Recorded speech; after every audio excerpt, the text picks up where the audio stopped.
Hey, it's Samantha with the Rediscover Real podcast. I am so thrilled to be here with you. Are you feeling overwhelmed, confused, or stuck on a hamster wheel from constantly seeking external tools, validation, and buffering in a search for more joy and fulfillment? Rediscover Real means to pull back the curtain and return to the foundation, peeling away the layers of mindsets, identities, and beliefs that no longer serve us. As we choose to grow, move forward, and show up fully as God intended, because at our very core, inside of you, lies everything already, as God created you absolutely perfect. We get to uncover and rediscover what's inside of us, and then to expand into what we're capable of. In this space, we'll dive into topics on personal finance and budgeting, mindset and growth, relationships, network marketing, and entrepreneurship. I'm sure there'll be some laughter and possibly a few tears along the way. I'm on this journey and you're invited. I'm holding out my hand for you. Will you join me? Let's rediscover real together. All right, we are back, and today we are talking money mindset with the topic of extreme ownership. So, might get called out. What does it mean to take extreme ownership in your finances? What does that look like for you in your life? Where are you taking extreme ownership? And where are you avoiding taking ownership? Now, here's the thing. Where are you taking ownership and extreme ownership for your life in every aspect of it? And are you? Or are you choosing to sit in the swamp, the green, murky, bubbly, stinky swamp with your little paper straw that's disintegrating, saying, inflation, the prices, I'm not making enough, I didn't get a raise, there's more month than money, the bills keep going up, my power bill, my gas bill, my utilities, my rent, my mortgage, the interest rates, there's extra expenses, my vehicle, the kids, my spouse, the girls' trip, the guys' trip, summer, back to school, all the things, all the bills.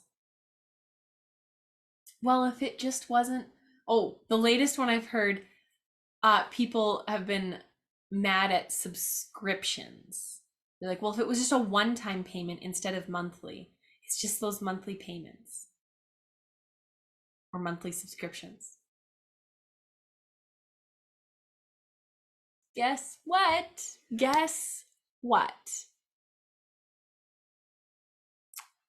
You get to take ownership for all of it. All of it. And this comes back to that money mindset piece of what are you telling yourself? What are the stories in your head? Are you sitting in that swamp? Are you choosing that? Or are you going to choose to be victorious over it? Are you taking extreme ownership for every aspect of your life, for your personal finances, for your mindset and your thoughts and your beliefs that you're creating around money? Which one? You get to choose. So what does it look like to take extreme ownership in our personal finances and with money? So the first one is that blame game, right? Sitting in that swamp, choosing to be a victim, because it's a choice. Now there can be really bad things happen. It's not that the bad things didn't happen, and it's not that we don't recognize the bad things or less than ideal things that happen. That's not the case. It's not that we go, oh yeah, that happened, somehow that was like all good. That's not the case. It's recognizing what happened and going, okay, how can I use this to my benefit? How can I level up? How can I take ownership for it? Because I get to control the outcome. Because I can control my effort and my attitude. You can't control where inflation is going to go, or the price of your bills, or what your power bill is going to be, or your gas bill, to some extent, right? We can control the usage, but then we always get mad at the fees that are on that bill, right? We can't control that necessarily. But how can we control our finances? We can control our effort and our attitude. So if you want to expand your income so you have more flexibility and more freedom, then you get to probably put in more effort in some ways, right? In different, whatever those areas are. How can you make more money? How can you add another stream of income? What can you do to decrease your bills? But instead of I'm careful with the whole like decreasing and trying to put things in really tight containers and keep them there. How can you expand? How can you expand? How can you take ownership for that? Because it's your life. You have one precious life that you get to live, and life flies by. I saw this thing, and it basically takes 90 years of your life, and it puts them into little square boxes in this picture. And then they put like where you're 0 and you turn 30 and 60 and 90. And there was that moment for me this year, because I turned 30. I'm like a third of the way through those little boxes. And when you look at all those little boxes in this little like picture that easily fits on like the screen of your phone, and that represents every year of your life till you're 90. I mean, I hope to live past 90, but we'll see where we get to, right? You have one precious life, and you get to be in control of how you show up and your actions and your decisions. So what are you going to do today to take more ownership? Because nobody is coming to save you. Like, firmly as a Christian, we are not alone, and God is always with us. But we get to pick up the shovel and do the things. He gives us opportunities, but we still get to show up and do the work. Always. So he's there, but no one's coming to do the work for you. No one's coming to save you in that sense from having to show up and do the work, and take ownership and learn to manage your finances and be a good steward of your money and increase your income and expand and look for expansion. No one's coming to do that for you. If you're a woman, that's not the role of your spouse solely. You get to play a part in that. If you have kids, like if you're not working. And if you are working, even if you're married, that's still not his, like, it's not his responsibility whether there's kids or not, whether you're a stay-at-home mom or not. You get to be part of that. That's a partnership. That's different. Not different, but that's a different topic for a different day. How can you take ownership as a stay-at-home mom?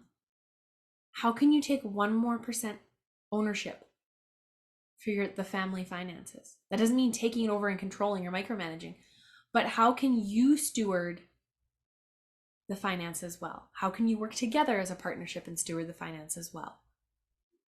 How can you communicate better?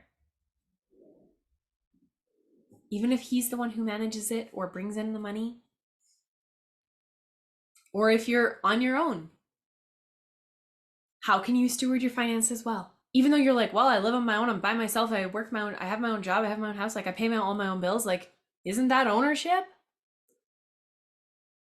Well, it depends on if it feels good, and it depends on if you're where you want to be. And if you're just kind of like on that hamster wheel again of letting things happen, bills happen, life happen, spending happen, or are you stewarding your money well? That doesn't mean you don't do those things, but are you stewarding your money well? Are you showing up for your life.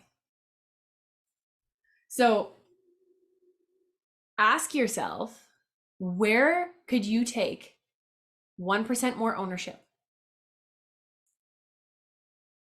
And where could you, like, even if you're, like I said, if you're not the leader necessarily, or like, you know, you're not the husband who brings in all the money and pays all the bills, if he does all of that, how can you, even though you don't touch that stuff, how can you bring 1% more stewardship, better ownership, more ownership to the table? Again, not to take over, as a partnership.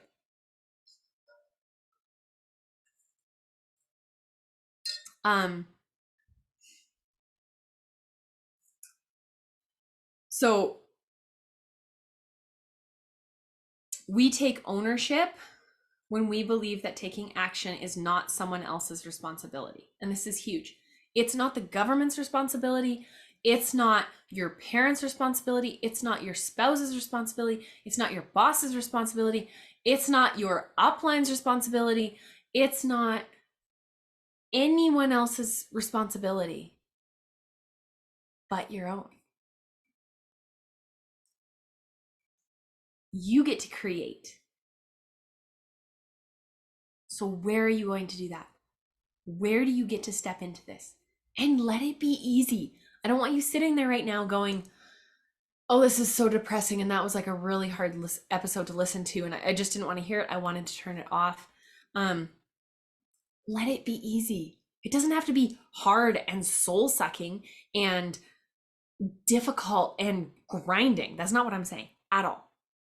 Doesn't mean you don't show up and work hard, but that's not what I'm saying. Let it be easy. Let the partnership be easy between you and your spouse. Let the communication be easy. Let expansion and increasing more income be easy. Get curious how you can take more ownership, how you can be a better steward. Let it be easy. Let it be fun. Find ways to let it be fun. And when you start to shift it from like, oh, I have to do this, and this is grinding and painful and I hate it, to I want to take more ownership because that allows more freedom. That allows more flexibility. That's going to help me reach my goals. That's going to bring more happiness and joy and peace and partnership in my relationship. And that's going to make me a happier, more peace-filled mom or dad or friend or daughter or son or whatever that is for you in all the areas. Employee, downline, sideline, if you're in network marketing, whatever that is for you. Because you get to. We get to get out of bed every day. We get to show up for our lives. Because we're given another day. We get to be here. And it's such a gift. But you get to take ownership of that. We're given this beautiful, incredible gift of life. Tomorrow is not guaranteed. Yesterday is done. Today is the best day of your life because it's the only day you have. Tomorrow's not guaranteed that it's going to happen or that you're going to wake up. So how can you show up to your fullest today? Take extreme ownership in all areas. But today we're talking about money mindset and in your finances. But with joy, with more peace, less overwhelm. Because overwhelm is a choice. Stress is a choice. What if you showed up and looked at your finances from a place like when we were kids, we used to love getting money, getting to count our money, getting to play with money. It was exciting. It was fun. What if you tried to find some of that curiosity and that fun and looked at what's possible, looked for opportunities for more expansion, for more possibility? Let yourself go there. Don't hold yourself back from that. Because today is a gift. Take ownership. It's your life. God has put you here. You have one precious, beautiful life to live. And it's not all sunshine and roses. That's not what I'm saying at all. Life is always going to be 50-50. Flat roller coasters would be boring. How do you get to step into that? How do you get to step into more stewardship? Into extreme ownership? We get to take extreme ownership for how we're going to respond to higher utility bills or inflation or not getting a raise or whatever, all the things that life throws at us. Unexpected bills. We get to. How can you shift your mindset today to that? We get to do this. You get to step into this. So look for one area in your finances. How can you take 1% more ownership? Maybe that's chatting with me in a one-on-one call about money mindset, or taking one of my courses, or actually opening your bank account app. Maybe that's saying no to one thing this week that you were going to spend money on, but it doesn't actually really matter. It doesn't actually impact your life. It doesn't help you reach your goals. Maybe it subtracts from your goals. All right. This has been fun, as always. I'd love to hear. Reach out. Tell me what you think. Where do you see you're taking extreme ownership? Where do you get to take more? Do you have people in your life that you see taking extreme ownership for their personal finances and their lives? Where do you get to look for expansion? You've got this. You have everything inside of you to be able to do this, and you have all the resources at your fingertips. Reach out. I'm here for you. If you haven't downloaded the freebie yet that's in the show notes, this is a great place to start with taking 1% more ownership. Figuring out what your negative thoughts and beliefs and patterns and where you're at with your money mindset. That's an incredible first step. Highly recommend. Go do that first. All right. We'll see you all again soon. You just finished another episode of the Rediscover Real podcast. My hope is always that you come away encouraged. And if you found this valuable, would you share it with a friend? And be sure to tag me on social media. I love seeing your takeaways. Don't forget to subscribe so you don't miss any episodes. And I would so appreciate it if you took a second to rate and review this podcast so that more people can find it. Also, take a peek in the show notes for a link to my website that has a special gift just for you for listening today. As always, I'm on the journey and you're invited. Let's rediscover real together.